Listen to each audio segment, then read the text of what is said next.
Hello there, my name is Sophie and welcome to this week's video.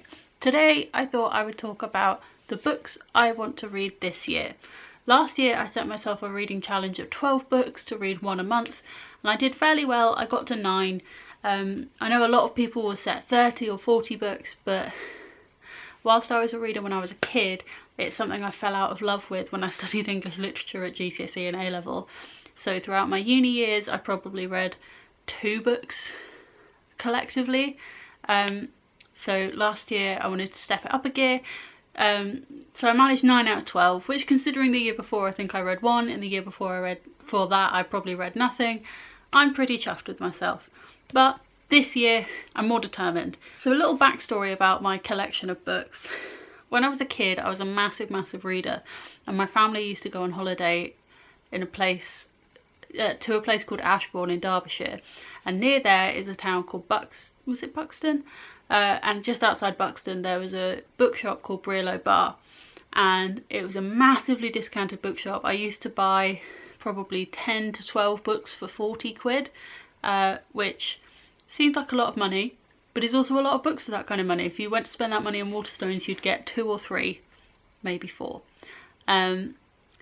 So I had a lot of books in my childhood home, and then when I moved home after I graduated from my undergrad, I sorted through them all. I got rid of I had about 600 books and I got rid of about 2/3 of them. Either they were ones that I didn't really care about, didn't really like, didn't have any intention of reading, so they all went to charity shops in my hometown.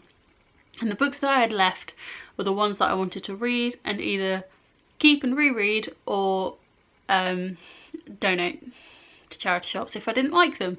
So when I moved from my mum's house to my own house, I brought a selection of the ones I wanted to read the most. So I have one shelf of books and I've picked out 12 of them that I want to read this year. Well, 11 that I want to read this year and 1 that I started last year, to try and make my way through my book collection. Let's get into exciting book chat. The first book is one that I am already this far through. I've not read a single word of it in 2020. This is all my 2019 reading. I'm kind of soireeing into adult fiction. I'm very much a YA reader, but it's called Our Stop. I think, would you call it chick lit? It's kind of like a rom-com. The characters are kind of engaging enough that I don't want to stop reading it, but the plot is kind of so cliche and oh look, they just missed each other again, that it's annoying me. So I do want to finish it, but probably not the best place to start, but it has a pretty cover, so that's my first book of the year. And then these next 11 I have never opened a page of. The first one is The Black Book of Secrets by F.E. Higgins. It's one of these ones from this mega cheap bookshop that I was telling you about, because I picked this up for £1.99. This is probably YA. Most of the books that I got super cheap from that bookshop I bought when I was probably aged 8 to 16, because we've not been on holiday there for a while. So if there's a specific kind of theme to these books, that's why. Kind of generic fantasy, creepy book. I did try and start reading this last year, but I didn't really get into it, but I only read 1 chapter, so I'm gonna give it another chance. The next book is called One Chance by Steve May, and it's a war book. I really like war stories, but I normally like war films rather than stories, because I don't know, actually, maybe I've just not found the right war story for me. But this one is, all it says is, this is France 1940, war is approaching and Jack is running scared. Branded a thief, hunted, he has nowhere to hide, no one to turn to, and then he meets Lise. And I also got this for £1.99. So this is what I mean about this bookshop. When these books are all £1.99 you can't resist. The next one is Thief by Malorie Blackman. Malorie Blackman is an author that I've heard a lot about when I was a kid, but I don't actually remember reading any of her books. I don't remember ever reading the blurb of this, I'm not gonna lie, but it starts with, you know, a teenager that can't fit in, which every teenager relates to, and then suddenly you're in the future, so that sounds exciting. This book is called Spirit Walker by Michelle Paver.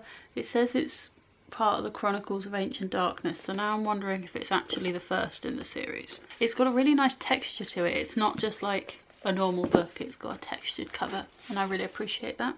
Spirit Walker is the spellbinding story of fellowship, treachery and self-sacrifice which plunges you into the haunted world of the deep past and takes you further than the journey which began with Wolf Brother. It is a sequel, goddamn. The next book is Wicked Lovely by Melissa Marr. This is one I heard a lot about when I was at school that I never got around to reading. So, it says Rule 3, never stare at invisible fairies. Ashlyn has always seen fairies, powerful and dangerous. They walk hidden in the mortal world. Rule 2, never speak to invisible fairies. One of them, a beautiful fairy boy named Keenan, is trying to talk to her, asking questions. Ashlyn is afraid to answer. Rule 1, don't ever attract their attention. Now it's too late. Keenan is the Summer King and is determined that Ashlyn will be the Summer Queen at any cost. Without her, summer itself will perish and I will forget how to hold a book. The next one is The Future for Curious People by Gregory Shell. I have read the blurb of this and it sounds really cool, and the cover's just really fun. I really like all the colours. I've just noticed there's 2 faces. Oh, that's so cool. So meet Evelyn and Godfrey. Evelyn is breaking up with her boyfriend Adrian, and as she's seen their dismal future together at Dr. Chin's office, the life they may have when they were both many years older, singing happy birthday to Chihuahua and arguing about cheese. She hopes for more. Meanwhile, Godfrey is proposing to his girlfriend Madge, who's not quite willing to take that leap. She wants to see their future together first, just to be sure they're meant for one another. Then, one day, Evelyn and Godfrey meet, and from that moment their lives become entwined. That sounds cool, because then it's just like romance, but also you can see the future. That's my kind of book, kind of fantastical realism. There's a name for that genre and I can't remember what it is, but yeah, that's my kind of thing. And next we have All the Bright Places, which says The Next Fault in Our Stars, and it was recommended by Zoe Sugg.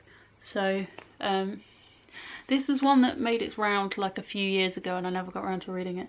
That's probably a mental health one, which I will either find really reassuring or really off-putting and uncomfortable to read, but it's got post-it notes on the front, so I'm sold, to be honest. The next one is another one that got popular a while back. It has a film adaptation. It's called Me, Earl and the Dying Girl. Me and Earl and the Dying Girl. I haven't seen the film because I bought the book with intent to read that first, and we all know how well that went because I'm sat here talking about it in 2020. This sounds like melodramatic teenage fiction, but probably good. Probably my kind of book, let's be real. The next book is Turtles All the Way Down by John Green. I got this for Christmas last year because I love The Fault in Our Stars, and actually I was like, I love John Green's writing, but actually The Fault in Our Stars is the only book I liked. But this is incredibly critically acclaimed and it's about mental health, so I was really interested in reading about it.